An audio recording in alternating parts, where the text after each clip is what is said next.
فأعوذ بالله من الشيطان الرجيم بسم الله الرحمن الرحيم يوم تأتي كل نفس تجادل عن نفسها وتوفى كل نفس ما عملت وهم لا يظلمون صدق الله مولانا العظيم۔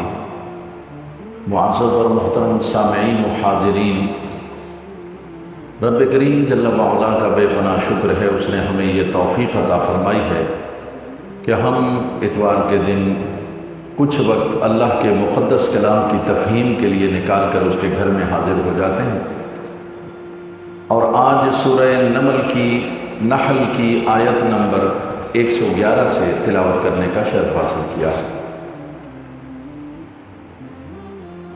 قیامت کا منظر ہوگا اور اللہ تبارک و تعالیٰ کے سامنے مقدمات پیش کیے جائیں گے، فیصلے ہوں گے، لوگوں سے سوال جواب ہوگا، تو وہاں تو ایک ایک بندے سے پوچھا جائے گا۔ قدرت کا ایک نظام ہے، لیکن اس وقت بندہ اپنے آپ سے بھی لڑائی کرے گا، اپنے بارے میں لڑائی کرے گا اللہ تعالیٰ سے۔ وہ لڑائی کیسی ہوگی؟ آپ کہیں گے کہ اللہ سے لڑائی کیسی؟ اللہ کی طرف سے یہ سوال کیا جائے گا کہ اے بندے، یہ جرم تو نے کیا، یہ جرم تو نے کیا، یہ جرم تو نے کیا۔ تو وہ ادھر ادھر دیکھے گا اور اپنی جان بچانے کے لیے اسے جھوٹ بھی بولنا پڑے گا، تو وہ کہے گا کہ جی وہ میں نے نہیں کیا۔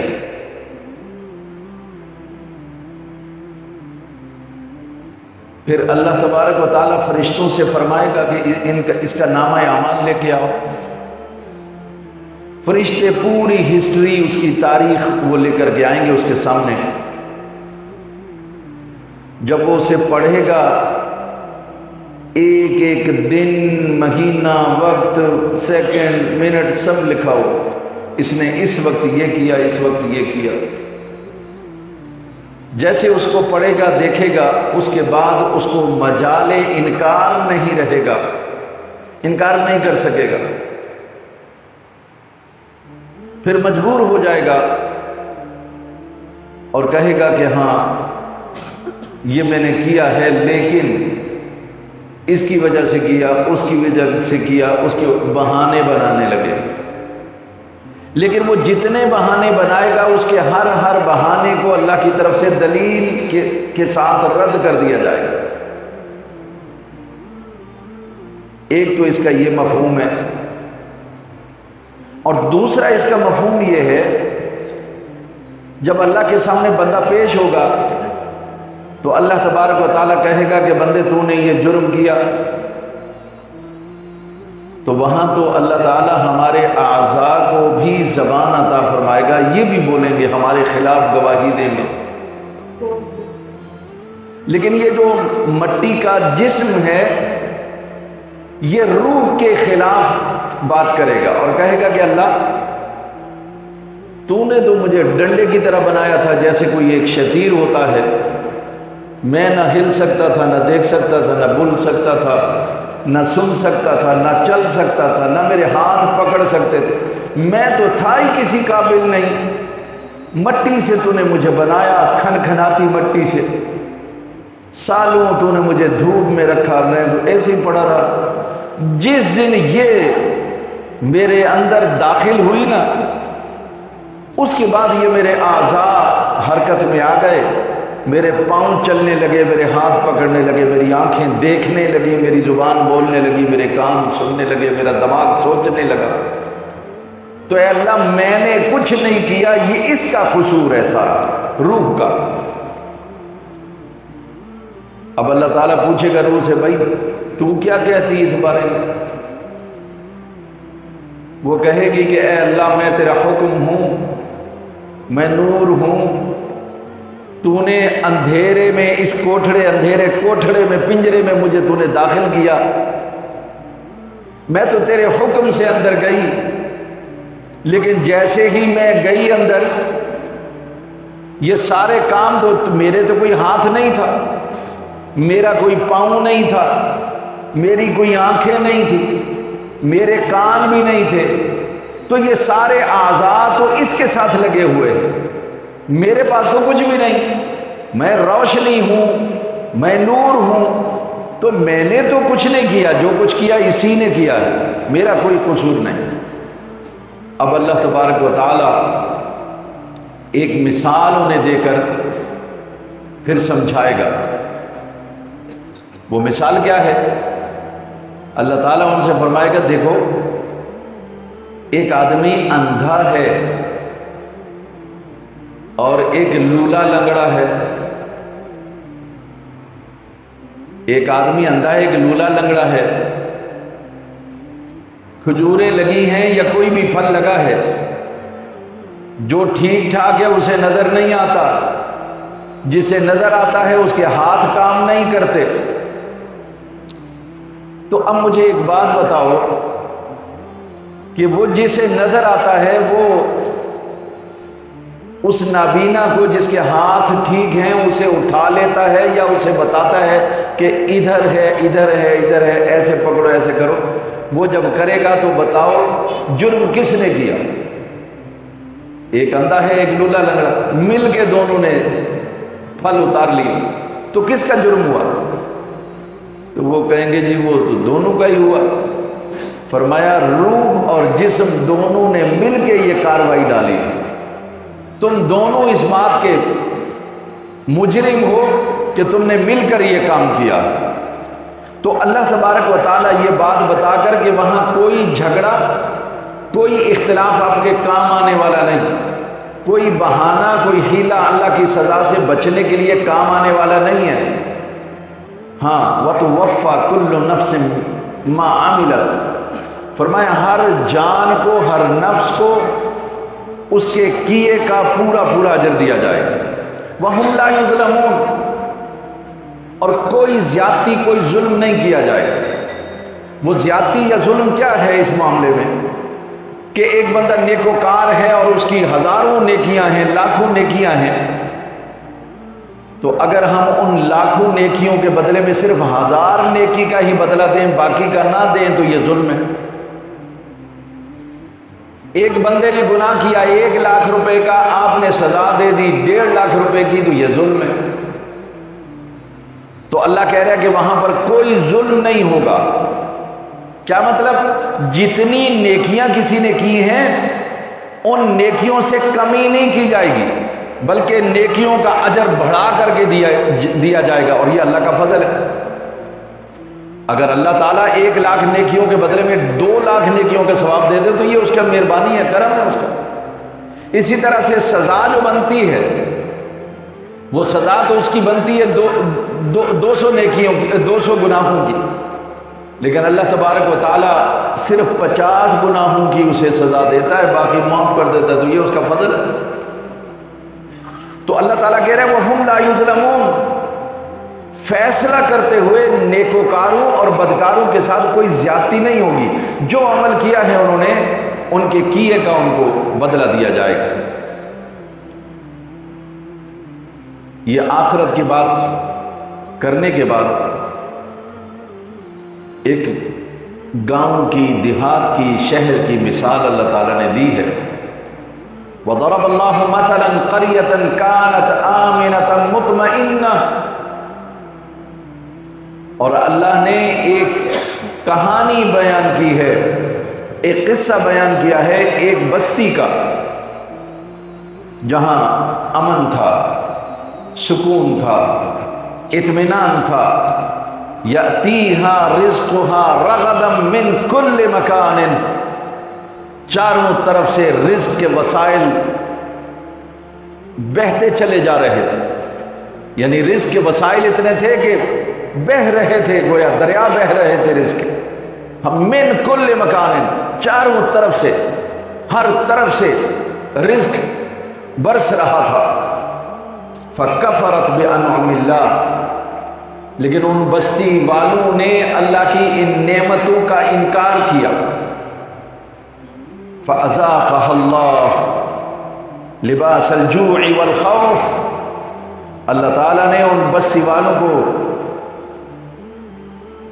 بھوک اور خوف کا عذاب چکھایا، بھوک اور خوف کا عذاب چکھایا، بما کانوا یصنعون، ان کے عمل کی وجہ سے۔ یہاں قریہ سے کون سی قریہ مراد ہے؟ تو علماء نے لکھا ہے کہ یہاں قریہ سے مراد مکہ مکرمہ ہے۔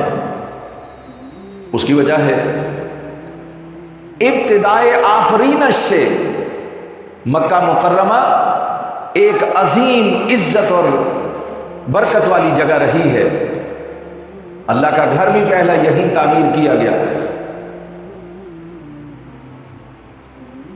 تو یہاں رزق کے وسائل اس لیے کہ اللہ تبارک و تعالیٰ نے اس کو برکتوں والا بنایا، اور ہمیشہ سے یہاں کے جو باشندے تھے، لوگ تھے، پوری دنیا میں بڑی عزت و احترام کے ساتھ ان کا استقبال کیا جاتا تھا۔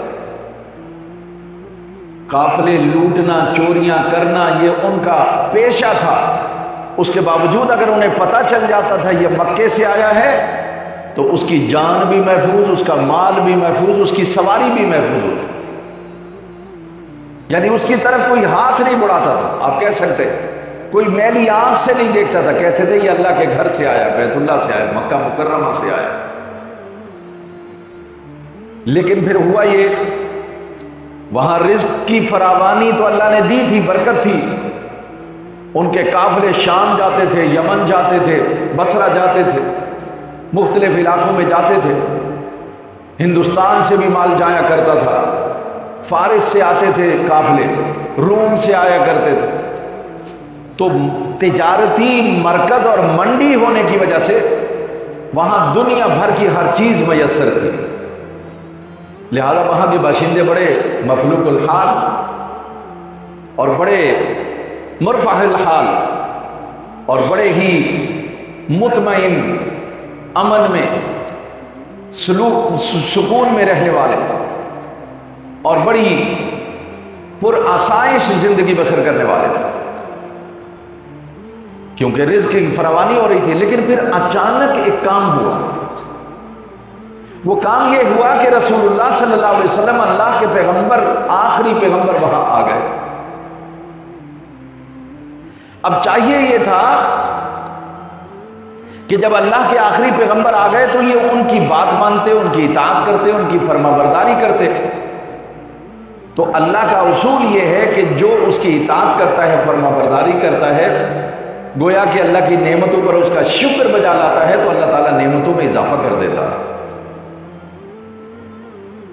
اور اگر وہ اللہ کی نافرمانی کریں گے، اس کی بات نہیں مانیں گے، اپنی خواہشات کے پیچھے چلیں گے، اپنی مرضی کریں گے، تو پھر اللہ تبارک و تعالیٰ انہیں ذلتوں میں دھکیل دیتا ہے، عذاب علیم، دردناک عذاب میں مبتلا کر دیتا ہے۔ انہوں نے جب رسول اللہ صلی اللہ علیہ وسلم کی بات نہیں مانی،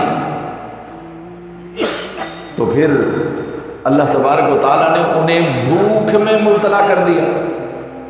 مکے میں اس سے پہلے کبھی قحط نہیں پڑا تھا، لیکن جب انہوں نے رسول اللہ صلی اللہ علیہ وسلم کی اتباع سے انکار کر دیا، آپ کے دامن رحمت سے وابستہ ہونے سے انکار کر دیا، آپ کی رسالت، آپ کی نبوت کا انکار کیا، تو اللہ تبارک و تعالیٰ نے قحط نازل کر دیا۔ یہ وہی قحط ہے جس کے لیے وہ پھر آتے تھے رسول اللہ صلی اللہ علیہ وسلم کے پاس کہ آپ نے کچھ کر دیا ہے، آپ ہی اللہ سے دعا کیجئے یہ قحط دور ہو جائے، ہم آپ کو مانیں گے۔ رسول اللہ صلی اللہ علیہ وسلم دعا فرماتے تھے، قحط دور ہو جاتا تھا، وہ پھر نہیں مانتے تھے۔ اصل میں یہ قحط بھی اس لیے آیا تاکہ انہیں دامن سے کھینچ کر رسول اللہ صلی اللہ علیہ وسلم کے دامن سے وابستہ کیا جائے۔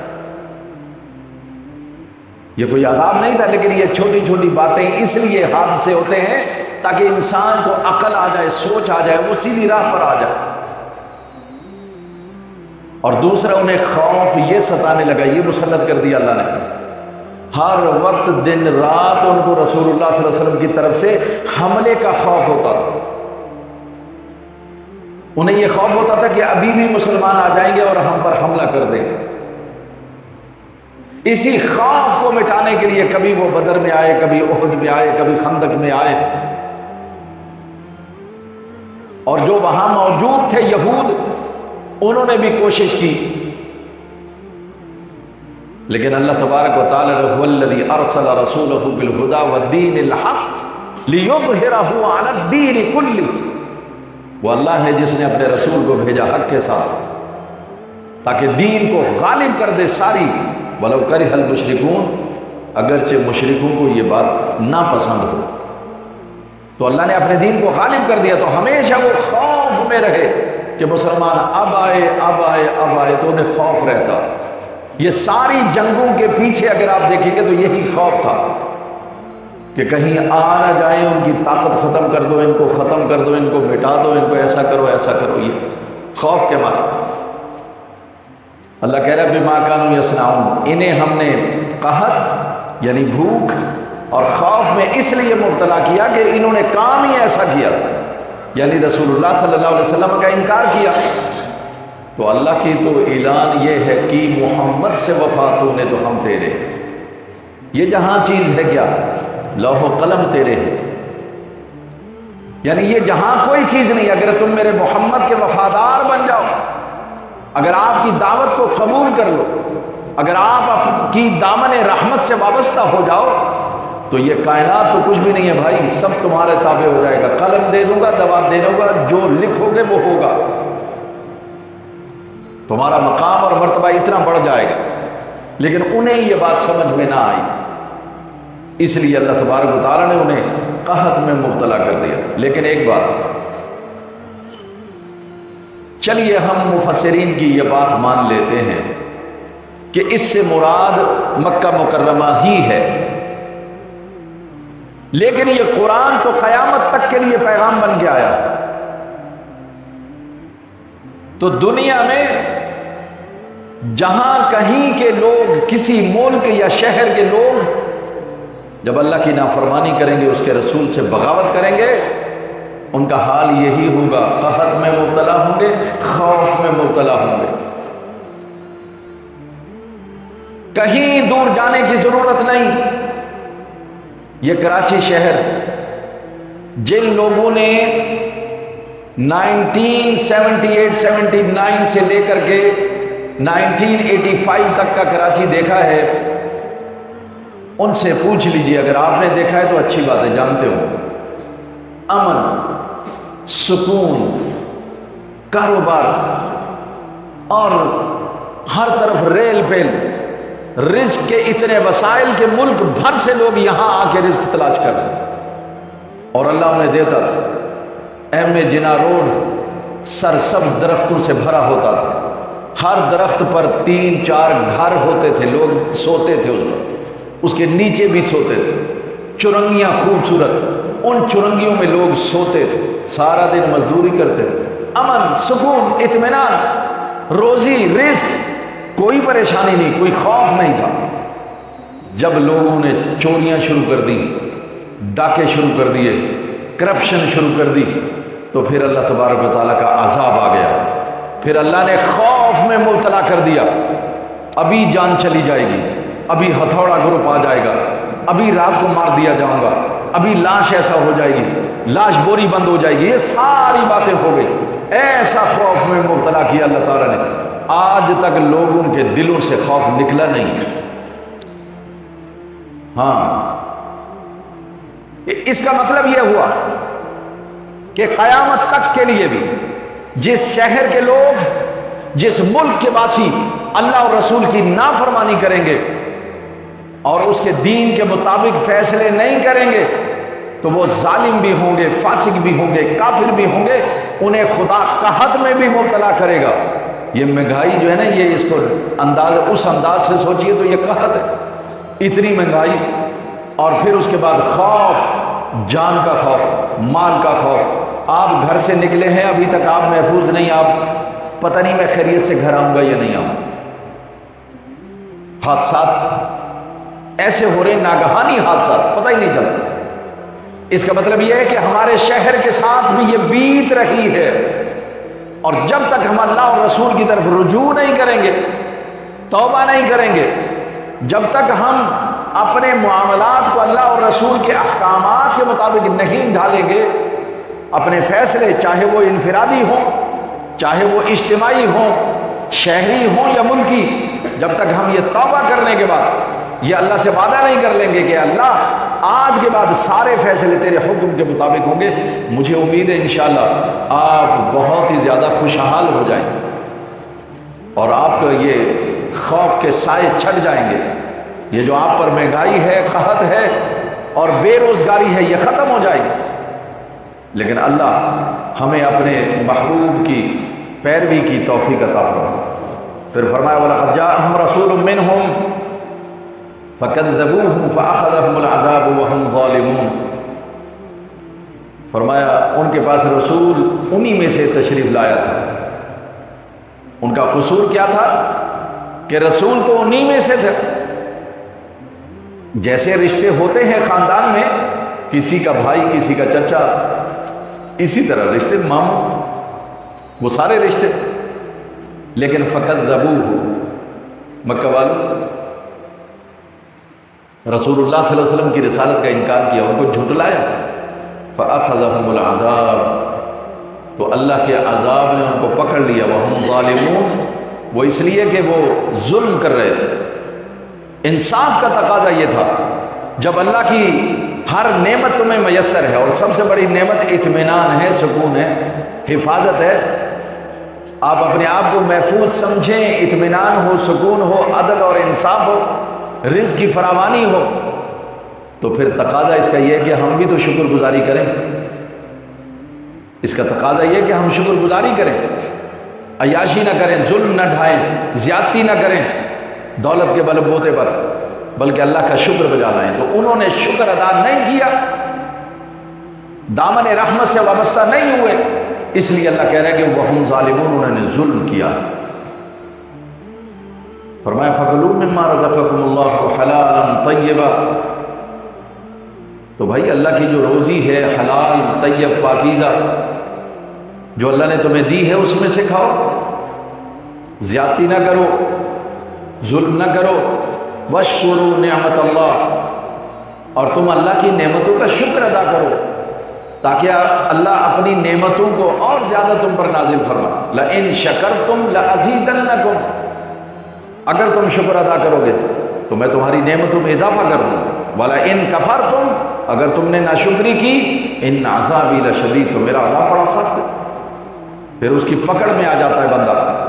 إِن كُنتُمْ إِيَّاهُ تَعْبُدُونَ، اگر تم واقعی اللہ کو پوجتے ہو، اللہ کی عبادت کرتے ہو، اللہ کو یاد کرتے ہو، اللہ کی بندگی کرتے ہو، تو بھائی پھر اللہ کہہ رہا ہے کہ رزق حلال کھاؤ اور شکر بجا لاؤ. رزق حلال کھاؤ اور شکر بجا لاؤ. انہوں نے ناشکری کی، اس لیے عذاب میں مبتلا ہو. اگلی جو آیت ہے یہ تقریباً چوتھی مرتبہ آ رہی ہے یہاں پر. انما حرم علیکم المیتۃ والدم ولحم الخنزیر، بے شک اللہ تبارک و تعالیٰ نے تمہارے لیے حرام تو صرف مردار ہی کیا ہے نا، یعنی مرا ہوا جانور، چاہے بظاہر وہ حلال بھی تھا لیکن مر گیا تو وہ حرام ہے، میتہ. والدم، اور خون کو بھی تم پر حرام کیا اللہ نے. ولحم الخنزیر، اور خنزیر کے گوشت کو بھی حرام قرار دیا. اللہ کہہ رہے کہ دیکھیے یہی تو صرف تم پر حرام کی پابندی لگائی ہے کہ یہ حرام ہے، اس کو نہیں کھانا. باقی چیزیں پاکیزہ ہیں وہ کھاؤ، لیکن ایک جملہ فرمایا وَمَا أُحِلَّ لِغَيْرِ اللَّهِ بِهِ، اور وہ جانور کہ جس پر ذبح کرتے ہوئے اللہ کے علاوہ کسی کا نام لیا گیا ہو تو وہ بھی حرام ہے. وہ کیوں کہ وہاں جو مشرکین تھے وہ کہتے تھے بسم اللات والعزیٰ، لات و عزیٰ کے نام سے ذبح کرتا ہوں. تو اگر لات و عزیٰ کا نام لے کر ذبح کیا گیا ہے تو پھر گائے بھی ہوگی تو حرام، بکرا بھی ہوگا تو حرام، یعنی حلال جانور بھی حرام ہو جائے گا جب ذبح کرتے ہوئے اس پر اللہ کے علاوہ کسی کا نام لیا جائے. اس پر ہمیں ابھی کھل کے بات کرتے ہیں. لیکن فرمائے فَمَنِ اضْطُرَّ غَيْرَ بَاغٍ وَلَا عَادٍ، ہاں پھر کوئی اگر مجبور ہو حرام کھانے کا طالب نہ ہو، حرام کی خواہش نہ رکھتا ہو، اور نہ ہی حد سے بڑھنے والا ہو، تو پھر کوئی حرج نہیں ہے، جان بچانے کے لیے ان حرام چیزوں میں سے بھی کھا سکتا ہے۔ فَمَنِ اضْطُرَّ کا مطلب یہ ہے جب انسان کو اپنی جان بچانے کے لالے پڑ جائیں کہ اگر میں نے تھوڑا سا بھی حرام میرے پیٹ میں نہ گیا، ہے ہی حرام میسر، تو میں مر جاؤں، حلال ہے نہیں، حرام موجود ہے، تو اس میں سے اتنا سا کھا لے جس سے یہ زندہ رہ سکے، اتنی طاقت آ جائے کہ کہیں حلال کے لیے جا سکے۔ تو فرمایا پھر کوئی بات، ہاں غیر باغن، باغی نہ ہو، یعنی چاہتا نہ ہو، حرام کی لذت لینے کے لیے نہ ہو، اپنے مال میں اضافہ کرنے کے لیے نہ ہو، اپنی طاقت میں اضافہ کرنے کے لیے نہ ہو، ولا عادن، اور نہ ہی حد سے بڑھنے والا ہو کہ عیاشیاں کر رہا ہو۔ جیسے ہمارے لوگ افریقہ کے بعض ممالک میں انسانوں کا گوشت کھایا جاتا ہے، اور پاکستان کے بڑے بڑے لوگ پیسے والے وہاں انسانوں کا گوشت کھانے جاتے ہیں۔ تو یہ وہ ہیں جو حد کو توڑ رہے ہیں۔ اللہ کہہ رہا ہے ولا عادن، حد کو کراس کرنے والے نہ ہوں، حد کو پامال کرنے والے نہ ہوں، تو پھر فإن اللہ غفور الرحیم، تو اللہ تعالیٰ بخشنے والا ہے، مہربان۔ اب یہاں پر یہ باتیں تو طے ہیں کہ میت، خون، خنزیر کا گوشت یہ تو حرام ہے، لیکن یہ جو وما اہل لغیر اللہ بھی، پھر اس کے بعد شاید یہ جملہ نہیں آئے گا۔ فرمایا وہ جانور کہ جن پر ذبح کے وقت اللہ تبارک و تعالیٰ کے نام کے علاوہ کسی کا نام لیا جائے وہ حرام، لیکن ہمارے لیے اسی مسئلے کو وجہ نزاع بنا دیا گیا، اور اس کی بنیاد پر ہم لوگوں کو بدعتی اور کافر اور نہ جانے کیا کیا کہنے لگے، اور ہم نے حلال کو بھی حرام قرار دے دیا۔ امام ابو بکر جساس رحمۃ اللہ تعالی علیہ، حنفی، ان کی تفسیر ہے احکام القرآن، انہوں نے وما اہل کا جو معنی کیا ہے وہ کہتے ہیں لا خلاف بین المسلمین، وہ کہتے ہیں مسلمانوں میں کوئی اختلاف نہیں ہے کہ یہ جو وما اہل ہے دراصل یہ لذبیح ہی، جانور کو ذبح کرنے کے لیے ہے، یہ ذبح کرنے کے معنوں میں استعمال ہوتا ہے۔ یہاں میرے خیال میں پہلے وہ جو بعض لوگوں کو اعتراض ہے جس کی وجہ سے وہ مسلمانوں کو کافر قرار دیتے ہیں، ذرا ان کو سن لیں، پھر آپ کو عرض کرتا ہوں۔ امت کا اس پر اتفاق چلا آ رہا تھا کہ اہل کے معنی یہی ہیں کہ جب جانور ذبح کیا جائے، جب جانور ذبح کیا جائے، لیکن پھر یہ زمانہ قریب میں کچھ لوگ ایسے پیدا ہو گئے، انہوں نے وہ جو ایک امت کا متفقہ فیصلہ تھا یا وہ معنی تھا، اس کے خلاف ایک حکم جاری کر دیا، اور یہ کہا جانے لگا کہ بھائی یہ جو اہل کا مطلب ہے اس کا معنی ذبح کرنا نہیں ہے۔ ایک تو یہ کر دیا، تحریف کر دی، کہتے جی اہل کے معنی ذبح کرنا نہیں ہے، نہ یہ عربی فصاحت و بلاغت میں لغت میں کہیں استعمال ہوا، ایک اعتراض یہ۔ دوسرا یہ اہل کے معنی وہ کر رہے ہیں کہ بھائی اس کا معنی آواز بلند کرنا ہے، تو اس کا مطلب یہ ہوا کہ جس جانور کے لیے آپ نے کہہ دیا یہ میرا جانور ہے یا ابا کا جانور ہے یا داتا کا جانور ہے، وہ بھی حرام، کیونکہ تم نے کہہ دیا کہ یہ ابا کا جانور ہے، اس کا حرام، کیونکہ تم نے نام لے لیا، مشہور کر دیا یہ میرا جانور ہے، جانور تو اللہ کا ہے، تو تم نے یہ کیسے کہہ دیا کہ میرا جانور دادا کا جانور، اماں کا جانور، فلاں کا جانور ہے، تم نے مشہور کر دیا فلاں کا جانور، تو یہ تو حرام ہے۔ لہذا انہوں نے کہا عربی میں ایسا کوئی لفظ ہے ہی نہیں فصاحت و بلاغت کے حوالے سے کہ اہل کا معنی جو ہے وہ ذکر ذبح کیا جائے۔ اور دوسری بات یہ کہ اہلا کا جو معنی ہے وہ ذبح کرنا نہیں ہے، کہیں استعمال نہیں ہوا۔ اس کا جواب ہمیں دے رہا ہے اس بنیاد پر۔ وہ کہتے ہیں اس کا معنی کیونکہ مشہور کرنا ہے تو آپ نے مشہور کر دیا کہ یہ عبداللہ شاہ قاضی کا بکرا ہے یا دادا کا بکرا ہے یا میرا بکرا ہے، اس کا بکرا ہے، لہٰذا یہ حرام ہو گیا کیونکہ اللہ کا نام سے مشہور، اللہ کے غیر سے کے نام سے مشہور ہو گیا۔ یہ دونوں اعتراض اپنے ذہن میں رکھیں۔ جس نے لوگوں کا ایمان خراب کر دیا، مسلمانوں میں اختلاف پیدا کر دیا، تو آئیے فصاحت و بلاغت اور لغت کے امام سیدنا علی رضی اللہ تعالی عنہ وجہہ الکریم، انہوں نے مسلمانوں سے یہ فرمایا اذا سمعتم اليہود والنصارى یحللون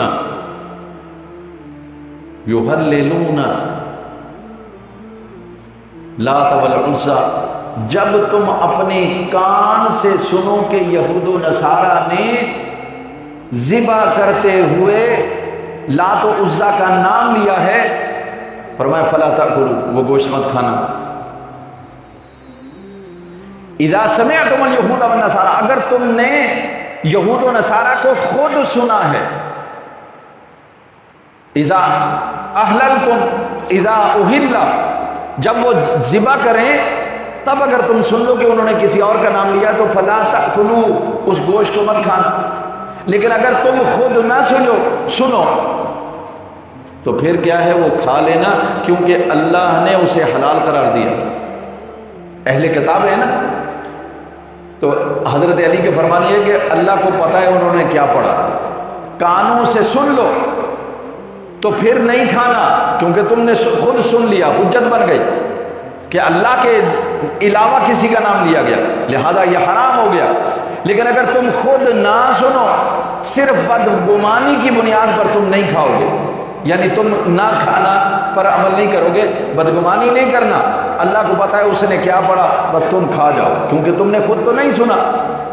اس کو میں ایک اور واقعہ آپ کو بیان کر دوں۔ سیدہ عائشہ صدیقہ رضی اللہ تعالی عنہا نبی صلی اللہ علیہ وسلم گھر تشریف لائے، گوشت آیا ہوا تھا، وہ پکایا تھا، یا انہوں نے سوال کیا نبی صلی اللہ علیہ وسلم سے، لوگ بازار میں یہود ہیں نصارہ ہیں سب ذبح کرتے ہیں، پتہ نہیں اللہ کا نام لیتے ہیں نہیں لیتے ہیں، ہم کیا کریں اس گوشت کے بارے میں؟ بازار میں ایسے ایسے لوگ ہیں، ہمیں کیا معلوم اس نے بسم اللہ اللہ اکبر کہا ہے یا نہیں کہا؟ تو ایسے گوشت کے بارے میں آپ کیا فرماتے ہیں؟ میرے رسول نے فرمایا ایسا گوشت جو مشکوک ہو، یعنی تمہیں یہ شک ہو کہ پتہ نہیں اس نے بسم اللہ اللہ اکبر کہا ہے یا نہیں کہا، فرمایا بسم اللہ پڑھ کر کھا لیا کرو، تمہارے لیے حلال ہے۔ کیوں کہ یقینی طور پر تو ہمیں نہیں معلوم کہ اس نے بسم اللہ اللہ اکبر کہا ہے یا نہیں کہا، یہ تو ہمارا شک ہے۔ ظن المومنین خیرا، مومن کے بارے میں اچھا گمان کرو۔ ایک تو یہ بات۔ حضرت علی رضی اللہ تعالیٰ عنہ فرما رہے ہیں کہ اہل کے معنی کیا ہیں؟ ذبح کرنا۔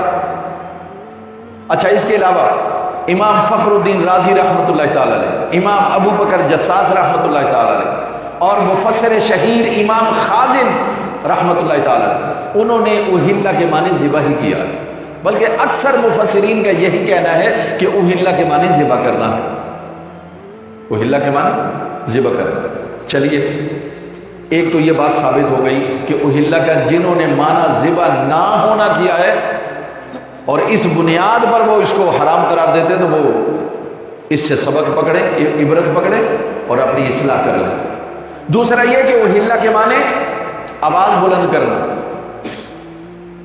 تو یاد رکھیے، ایک محرم ہوتا ہے جو احرام باندھتا ہے، اسے محرم کہتے ہیں، اور جو تلبیہ کہتا ہے لبیک اللہم لبیک لبیک لا شریک لک لبیک، اسے محلل کہتے ہیں، اسے محلل کہتے ہیں۔ کیا مطلب؟ آواز بلند کرنے والا۔ محلل کے معنی آواز بلند کرنا۔ تو ہم یہ کہتے ہیں کہ اہل کے معنی آواز بلند کرنا ذبح کے وقت، تو اہل ذبح کے معنی میں استعمال ہو رہا ہے، تو اس وقت جب اللہ کا نام لیا جائے گا تو جانور ذبح ہو جائے گا۔ اور اگر ہم ان کی بات مان لیں کہ تم نے داتا کے نام کا کہا، تم نے عبداللہ شاہ غازی کے نام کا کہا یہ بکرا اس کا ہے، تو یہ حرام ہونا، تو پھر ادھر آئیے۔ حضرت سعد بن ابی وقاص کی ماں وفات پا گئی۔ انہوں نے نبی صلی اللہ علیہ وسلم سے پوچھا، یا رسول اللہ صلی اللہ علیہ وسلم، امی میری وفات پا گئی ہیں، میں ان کی طرف سے صدقہ کرنا چاہتا ہوں، کیا کروں؟ فرمایا پانی کی ضرورت تھی، نبی صلی اللہ علیہ وسلم فرمایا کنواں کھدوا دے۔ انہوں نے کنواں کھدوایا، وہ کنواں اب مسجد کے اندر شامل ہے، نئی عمارت کے اندر موجود ہے۔ موجود سے مراد اوپر سے بند ہے، صفیں ڈلتی ہیں، لیکن کبھی کبھی جب وہ نکالتے ہیں تو وہ بنا ہوا ہے، اس پر نشان بنا ہوا، اس پر لکھا ہذہ لأم سعد، یہ کس کا کنواں ہے؟ سعد کی امی کا کنواں۔ تو وہ مشہور اس وقت بھی تھا، آج بھی وہ مشہور ہے، سعد کی امی کا کنواں۔ نبی صلی اللہ علیہ وسلم شارع ہیں، موجود ہیں، آپ نے انہیں منع نہیں کیا، ارے ایسا نہ کہو ورنہ تو اس سے وضو کرنا، اس سے پانی لینا، اس سے پانی پینا اور غسل کرنا سب حرام ہو جائے گا، کپڑے دھونے حرام ہو جائیں گے، کیونکہ تم نے امی کا نام لے لیا، کنواں تو اللہ کا ہے، تو وہ حرام نہیں ہوا، کیونکہ نبی صلی اللہ علیہ وسلم موجود ہیں، تو آپ نے اسے حرام نہیں قرار دیا، کیونکہ جو پانی پیے گا وہ کیسے پیے گا؟ بسم اللہ الرحمن الرحیم، نکالے گا تو بسم اللہ الرحمن الرحیم، جب پیے گا نکالے گا تو بسم اللہ پڑھے گا، نہائے گا تو بسم اللہ پڑھے گا، اس لیے وہ پانی کیا ہے؟ اللہ کے نام سے ہو۔ تو یہ جو ظاہری شہرت ہے اس سے یہ حرام نہیں ہوتا، ورنہ فتاوی عالمگیری کے اندر یہ بات موجود ہے، بلکہ در مختار کا بھی یہ فتویٰ موجود ہے کہ اگر کوئی، یہ ہوتے ہیں نا پارسی جو آگ کے پجاری ہوتے ہیں، اگر وہ کوئی اپنا جانور لے کے آئیں جو آگ کے لیے ذبح کریں گے، آگ کے لیے کاٹیں گے، جانور کھڑا ہو، کوئی مسلمان اگر اس کو پکڑ کر ذبح کر دے بسم اللہ اللہ اکبر، وہ حلال ہو جائے، حالانکہ وہی جانور اگر وہ اس کو مارتے، اس کو ذبح کرتے، کاٹتے آگ کے لیے تو وہ حرام ہوتا، لیکن اسی جانور کو پکڑ کر اگر مسلمان بسم اللہ اللہ اکبر کہے گا تو حلال ہو جائے گا۔ کیا مطلب؟ بات یہ ہے کہ جانور تو پہلے ہی حلال ہے، لیکن جب ذبح کریں گے اس وقت اللہ کا نام لینا ضروری ہے، اللہ کا نام لیا تو پھر وہ حلال ہے، اور اگر غیر اللہ کا نام لیا تو پھر وہ حرام ہو۔ مسلمان اسلام آنے سے پہلے مشرکین، سورہ مائدہ کے شروع میں یہ بات گزری ہے، بعض جانوروں کو وہ ناک کان کاٹ کے چھوڑ دیتے تھے، بعض جو ہے نا وہ 2-3 بچے جنتی تو انہیں چھوڑ دیتے تھے، کسی کا دودھ پینا بند کر دیتے تھے، یہ جانور ان کے لیے حرام ہوتے تھے، انہی جانوروں کو مسلمان بسم اللہ اللہ اکبر کہہ کر ذبح کرتے اور کھاتے، حلال۔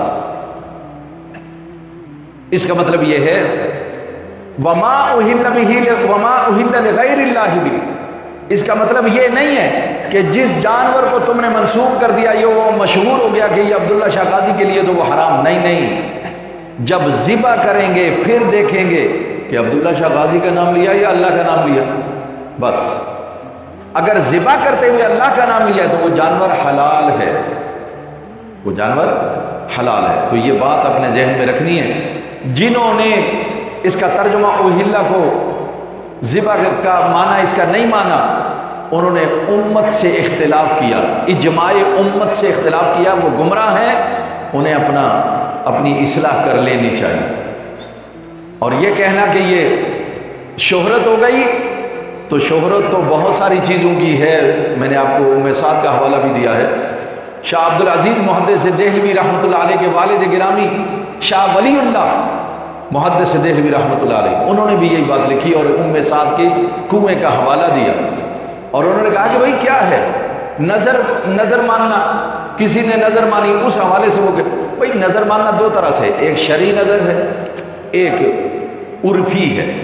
شرعی نظر تو اللہ کے سوا کسی کی نہیں مانی جا سکتی، اے اللہ میرا یہ کام کر دے، میں یہ نفل پڑھوں گا، صدقہ کروں گا، خیرات کروں گا، یہ شرعی نظر ہے اور یہ اللہ کے سوا کسی کے لیے نہیں مانی جا سکتی۔ لیکن عرفی نظر، وہ نظر کیا ہے؟ ہم کہہ دیتے ہیں نظر و نیاز، وہ نیاز کے معنی میں ہوتی ہے، صدقہ کرنے کے معنی، نفلی ہوتی ہے، فرض بھی نہیں ہوتی۔ ہم نے نظر و نیاز کی ہے بھائی نظر و نیاز کا مطلب یہ ہوتا ہے فاتحہ دلائی، ہم نے اصالہ ثواب کیا۔ خود شاہ ولی اللہ محدث دہلوی رحمۃ اللہ تعالی علیہ انہوں نے یہ بات لکھی اور اسی کو آگے شاہ عبدالعزیز محدث دہلوی رحمۃ اللہ علیہ نے بڑھایا اور تفسیر عزیزی کے اندر وما احل کے اندر یہ بات ذکر کی اور کہا کہ بھائی یہ نظر عرفی جو ہے کہ بس ہم نظر و نیاز کر رہے ہیں، اس کا مطلب صدقہ خیرات کرنا، اصالہ ثواب کرنا، اور اصالہ ثواب کرنا یہ سنت سے ثابت ہے، حدیث سے ثابت ہے۔ تو جو کام سنت سے ثابت ہو، حدیث سے ثابت ہو، آپ اس کو حرام کیسے کہہ سکتے؟ چلیے آخری بات اس حوالے سے کرتا ہوں۔ رسول اللہ صلی اللہ علیہ وسلم ہمیشہ 2 قربانیاں کرتے تھے، ایک اپنی طرف سے، ایک امت کی طرف سے۔ اپنی طرف سے تو چلو بھئی اللہ کے لیے فرض ہو گئی اور کر دی، یہ امت کی طرف سے تو شرک ہونا چاہیے تھا نا، کیونکہ امت کی طرف سے ہو رہی ہے، امت کے نام سے مشہور ہے۔ لیکن ایسا ہے نہیں، امت کے لیے کی، اور حضرت علی رضی اللہ تعالیٰ عنہ سے وصیت کر کے فرمایا علی جب تک تو قربانی کرتا رہے ایک قربانی میری طرف سے بھی کر۔ تو حضرت علی رضی اللہ تعالیٰ عنہ جب تک زندہ رہے ایک قربانی رسول اللہ صلی اللہ علیہ وسلم کی طرف سے کیا کر۔ اس کا مطلب ہے وہ مشہور تھی کہ یہ نبی صلی اللہ علیہ وسلم کی طرف سے قربانی ہے، تو وہ تو حرام نہیں تھی، تو پھر آپ اس کو کیسے حرام قرار دیتے ہیں؟